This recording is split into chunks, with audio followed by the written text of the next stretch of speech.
ये बताओ, ये शेर पर क्यों बैठी हैं दुर्गा मैया? क्यों है दुर्गा मैया का वाहन शेर? शेर किसका प्रतीक है?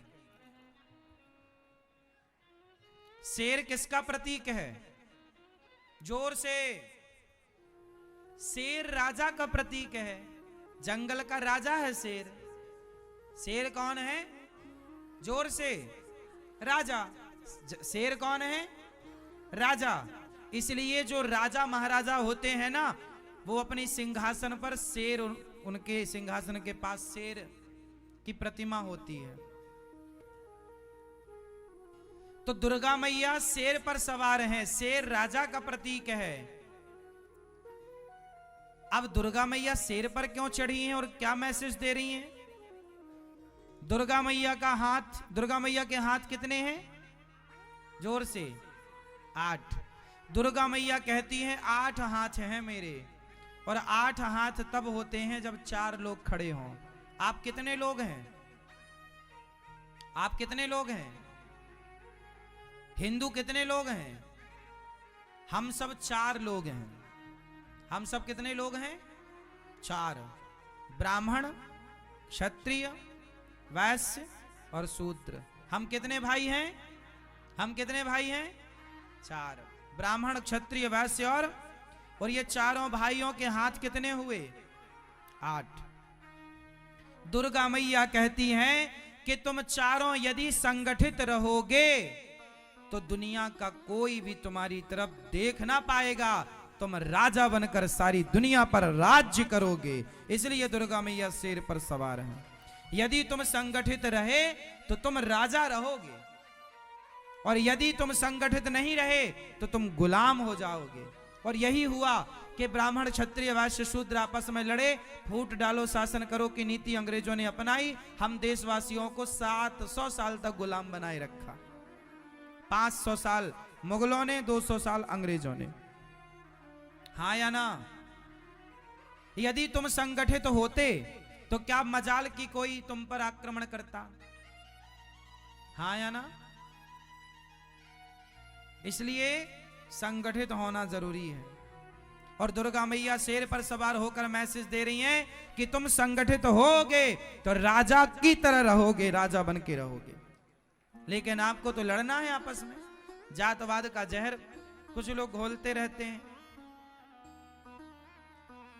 हमारी सारी देवी देवता जो वाहन है उसका एक अलग ही कारण है, लेकिन आप पता नहीं उस कारण तक पहुंचते हैं नहीं पहुंचते, समझते हैं नहीं समझते।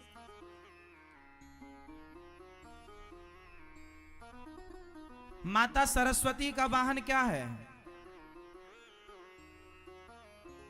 मैया, माता सरस्वती का वाहन क्या है? क्या क्या है भैया? क्यों बैठी हैं माता जी हंस पर? हंस किसका प्रतीक है? नहीं,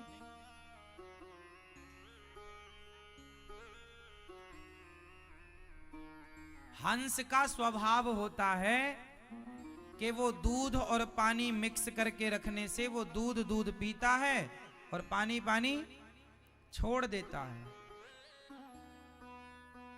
तो हंस किसका प्रतीक हुआ? सार को ग्रहण करने का प्रतीक हंस है। सार सार को गही लहे, थोथा दे उड़ाए।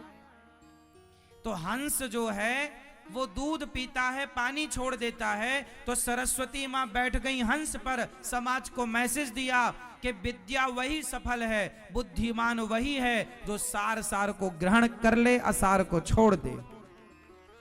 विद्वान वही है जो सार को ग्रहण करे। मेरी अच्छाइयां ग्रहण कर लो, मेरी बुराइयां छोड़ दो। लेकिन जमाना अच्छाइयां कम ग्रहण करता है, बुराइयां पूरी।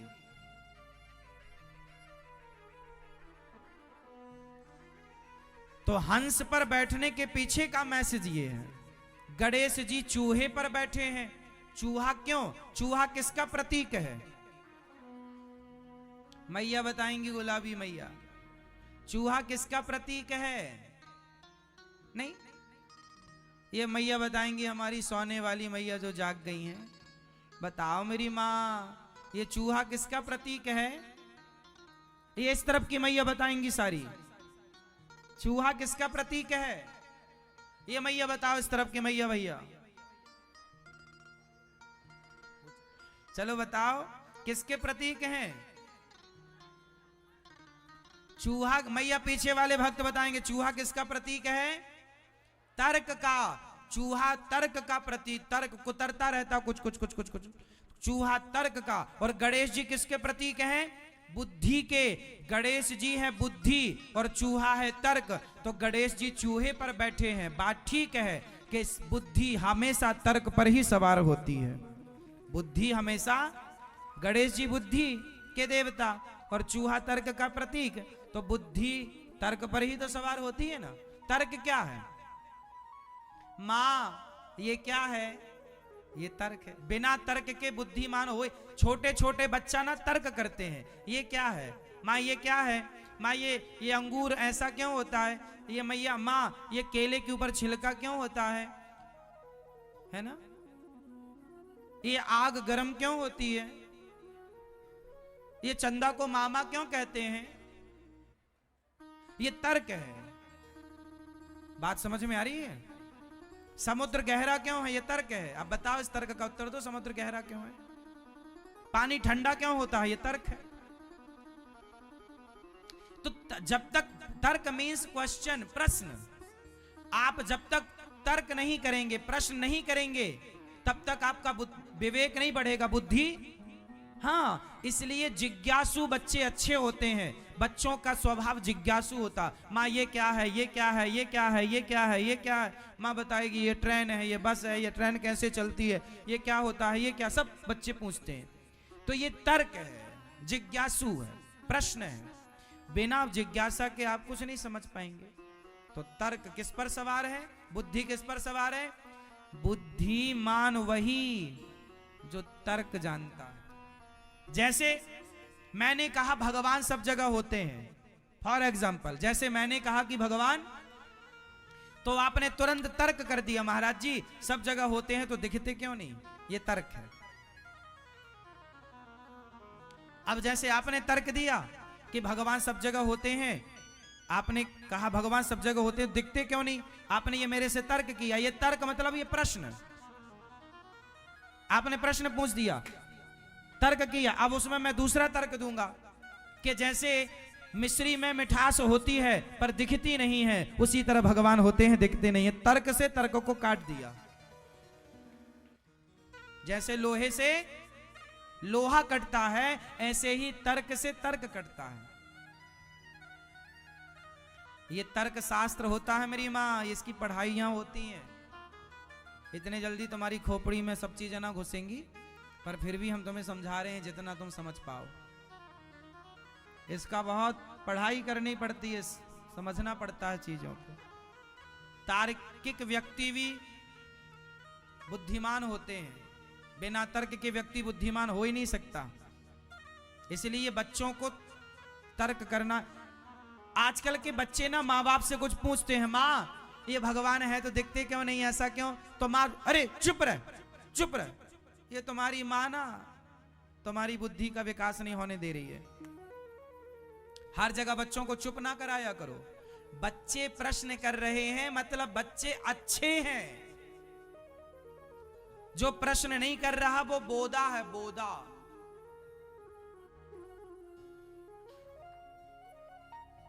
झंडू बाम कुछ नहीं पूछता, कुछ नहीं बोलता, बैठा ऐसे बोलते गांव में, बोदा कहीं का बोदा। वो बच्चे बहुत बुद्धिमान हैं जो बहुत सारे प्रश्न करते हैं। ये ऐसा क्यों, मतलब वो प्रश्न इसलिए कर रहे हैं, वो जानना चाहते हैं। वो क्या चाहते हैं? जानना।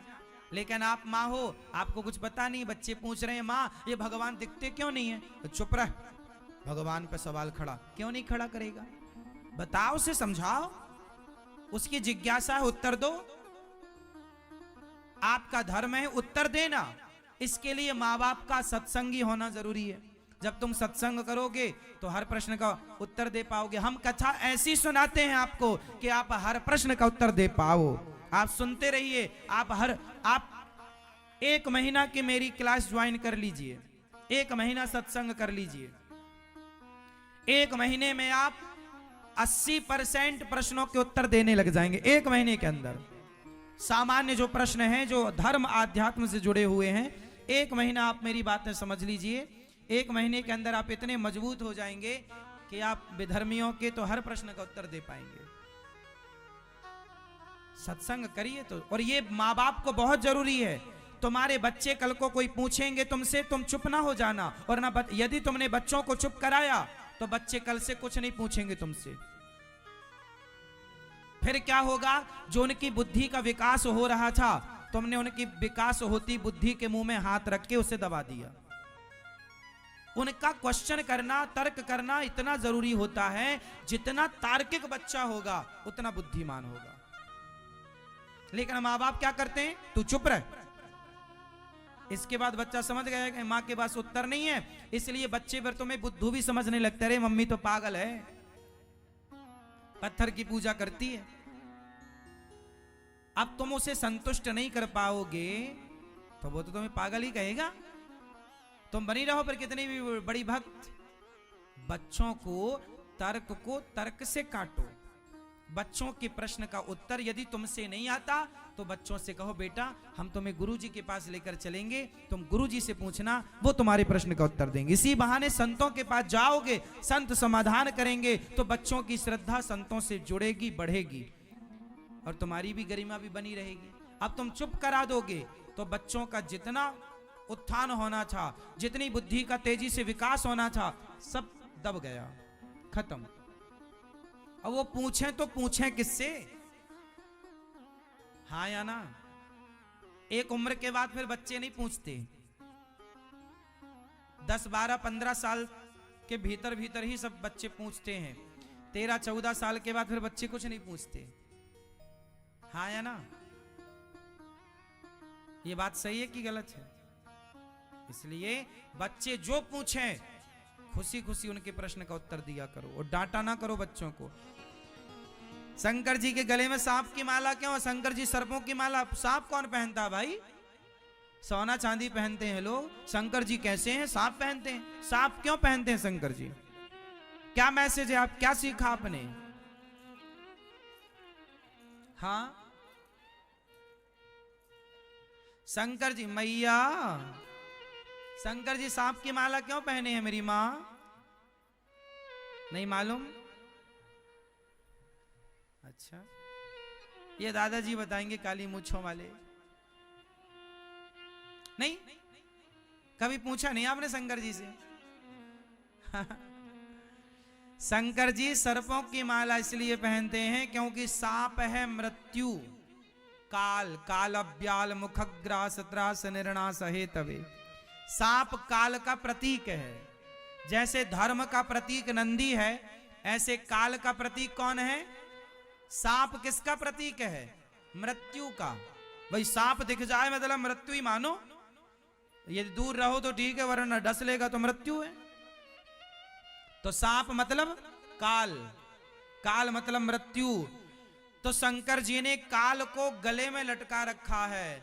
मानो शंकर जी ने कहा है कि अपनी मौत को सदा याद रखना चाहिए कि तुम्हें मरना है। जो अपनी मृत्यु को सदा याद रखेगा वो कभी पाप नहीं करेगा। पाप वो करते हैं जो अपनी मृत्यु को। अच्छा एक बात बताओ, यदि आपको पता लग जाए कि आप 1 घंटे बाद मर जाएंगे तो फिर आप उस 1 घंटे में क्या क्या करेंगे? झगड़ा करोगे अपनी पत्नी और पति से? मैया, करोगे झगड़ा? एक शराबी डॉक्टर के पास आ, देखो मौत का कितना बड़ा खौफ है, मृत्यु का कितना बड़ा। आप किसी से कह दीजिए कि तुम मर जाओगे 2 दिन बाद, तो वो 2 दिन में सारी जिंदगी में जितना बढ़िया ना हो पाया वो 2 दिन में बढ़िया हो जाएगा। हाँ या ना? एक डॉक्टर के पास एक शराबी चला गया, डॉक्टर साहब देखो जरा हम बीमार क्यों हैं। नशे में गया। डॉक्टर साहब ने कहा सुनो, एक्सरे वगैरह किया, उसका चेकअप किया। डॉक्टर ने बताया कि तुम्हारा पेट में किडनी गुर्दा लीवर सब खत्म हो चुका है, तुम 5 दिन के अंदर मर जाओगे। और जैसे ही डॉक्टर ने कहा उसकी शराब उतर गई।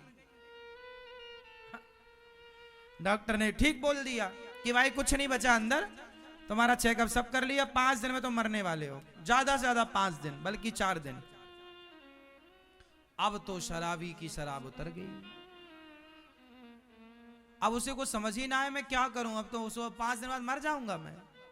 वो शराबी अपने घर गया, रोज पी कर जाता था, आज बच्चों को लड्डू लेकर गया, पत्नी के लिए साड़ी लेकर गया, पत्नी के पास बैठा।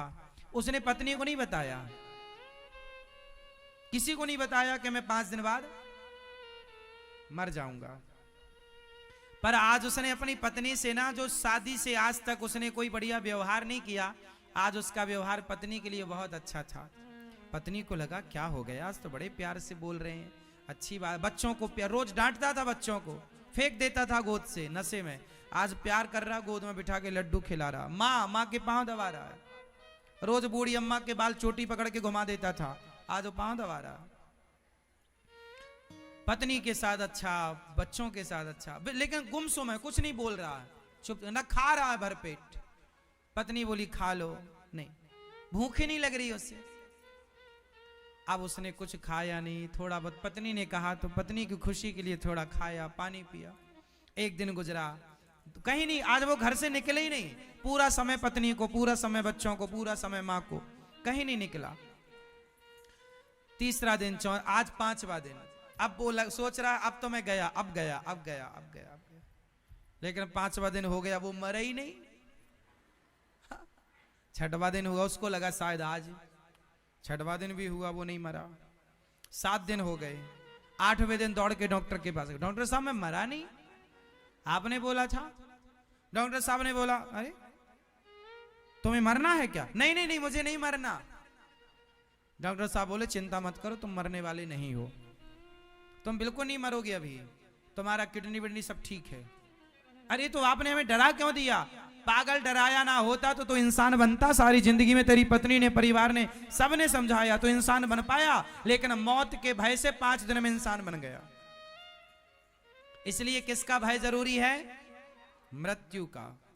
इसलिए शंकर जी अपनी मौत को गले में लटका के चलते हैं। ए दुनिया वालों देख लो, काल मृत्यु है, और 2 बातन को भूल मत, जो चाहे कल्याण, नारायण एक मौत को दूजे श्री भगवान। अपनी मृत्यु को और अपने भगवान को सदा याद रखना चाहिए। जो मौत को याद रखता है वो गुनाह नहीं करता, जो भूल गए अपनी मृत्यु को वो गलत कर रहे हैं। आप अपने से बताइए ना, आपको पता चल जाए कि आप 1 घंटे बाद मर जाएंगे तो क्या आप कोई गलत काम करेंगे? फिर गलत काम तो तब होते हैं जब आदमी ये मान लेता है कि मैं तो मरूंगा ही नहीं। इसलिए शंकर जी गले में क्या लटकाए हैं? हाँ, शंकर जी का प्रत्येक चीज सीखने योग्य है।